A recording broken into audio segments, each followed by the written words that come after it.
Hello, hello. Hope you guys are having a great day. For those of you who are new here, hey, I'm Keisha Ellingson, and I'm currently living our family is living in their sixth state, and we have another move coming up in about a year. So, my mission here is to help people who have moved, who've experienced a big move, to get connected, to feel at home in their new area, and to start developing a spirit of adventure because that helps so much with all that comes with moving. Also, Owen's in the room, so if you see somebody running around, that's Owen. Today we're talking about how can loneliness change your personality? Because when we move, and if we have a big move where we move completely away from everybody that we know and all that's comfortable, loneliness is something that can come along with moving and after the move. That's why the after the move, about like a month or 2 months, that can really rock someone's world, that after a move world, like what it looks like now, because it's not expected. So, but my answer to that question, can loneliness change your personality? My answer is no. It cannot change your personality, but that's Ellen, but it can look like it from the outside, right? So people looking at your life, if you choose not to cover up your loneliness and how it plays out in your life, can look in and see a perceived personality change or something that's different. But it's not really that we change who we are. It's we change in our expression of who we are. Okay. So sometimes we lose interest in the things that used to excite us because it's not fun doing it alone. Hold on. Owen, can you hold your feet still, please? Thanks. Okay. So sometimes we lose interest in doing things because it's not fun to do it alone. For instance, like dancing, like going out. If you used to go out with your girlfriends and go dancing, and now you don't have people and you're like, don't really want to go dancing. Or hiking, like sometimes hiking is such a fun shared experience because you get to talk about like the amazing views or like, oh, did you see the beaver or the ducks? Like it's very fun to have another person there with you, right? So if you're doing it alone, or how about a coffee shop where you used to go and hang out with your friends and have a cup of coffee on Saturday morning, and now going to a coffee shop seems very lonely and like there's not any conversation, right? So also with loneliness, it may bring a sense of feeling tired. So like where we were, like some of us before moving were super energetic and excited, and we can feel tired. Okay, hold on. Hey, Ellen, do you want to go downstairs quick? Okay, gotta be quiet. Okay, thank you. Sorry. So we feel tired of putting ourselves out there and getting nowhere. For example, like at first when I was going to play groups, I would go to play groups and the kids were excited to go and they'd run and play. And I felt like I was putting myself out there by being in a completely new area with like people I don't know and hanging out with people I don't know. And then at the end of the play group, when I talked to no one, and at that time I was still waiting for people to approach me. So nobody took the time to approach the new girl and talk and create a conversation. Like I've just felt tired. Like, and then once that scenario started repeating itself, I felt tired of stepping out when the results weren't what I wanted it, right? We can feel tired of going to a park, like to be like, okay, maybe I'll meet somebody today, and then that not happening, right? Or library times can look like that too, right? There's different things where we can feel tired of trying to step out and meet people when our expectations aren't met again. It can carry a weight on it sometimes.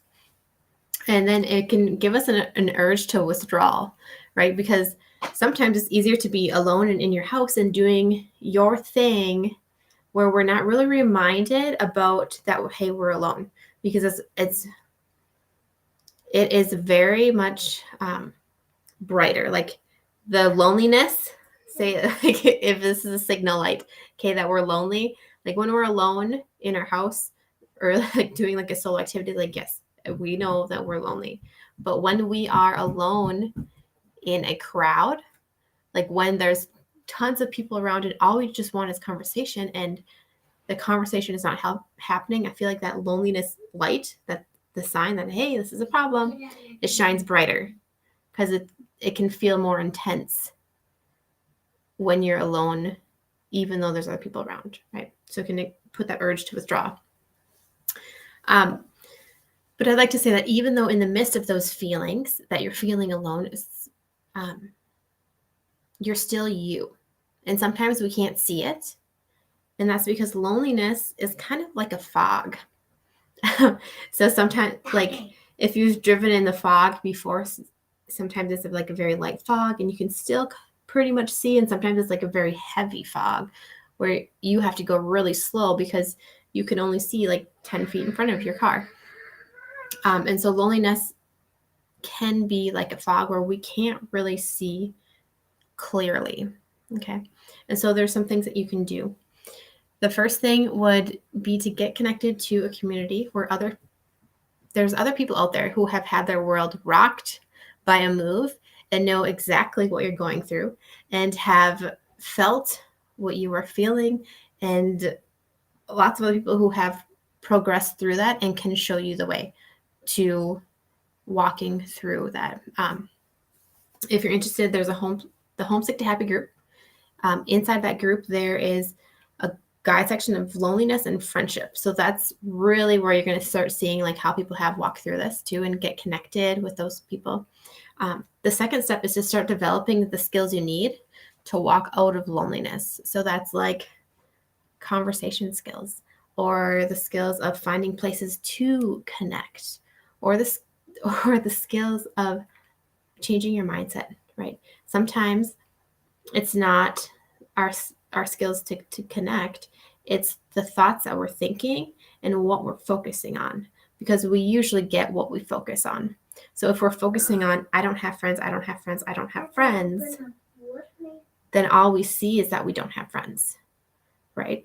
So we can just shift those perspectives like I am a great friend, I'm really good at connecting, and then your mind is looking for ways to connect, looking for ways to be a friend. You see how that's kind of like we can switch our own mindset and then have a huge impact on how we do life, right? So that's also in the Homesick to Happy Movers group. And I just want to encourage you guys. I feel like I'm always like, hey, let me encourage you. But it's just true to my heart. So if you're there, if you're feeling lonely, it's not going to last forever. It may feel like it's going to last forever. It won't. There's people who can guide you through. So I hope you guys are having a great Friday. Today is Jada's birthday celebration. So some girls are coming over after school, and Hugo is having a friend over, and we're going to celebrate Jada's birthday with cake and a sleepover and lots of balloons. Something fun yesterday, I took Jada for her surprise birthday present, and she had no idea what we were doing. And so I took her to Claire's to get her second ear piercing. She knew it as soon as we walked in the door, because I was like asking her like, where do you think we're going? Like, what do you think we're doing? And she couldn't answer it. And then when we walked, she saw the Claire's and we walked in the door. She's like, oh. But then she's like, oh, I'm scared. I'm like, do you want to go home? We can. And she's like, no, I don't want to go home. But don't ask. Like, I'm just gonna do it. Like, oh my gosh, it was fun. So, anyways, that's what we're doing here. So I hope you guys have the best weekend. And let me know if you have any comments or anything. Send me a message and let's connect.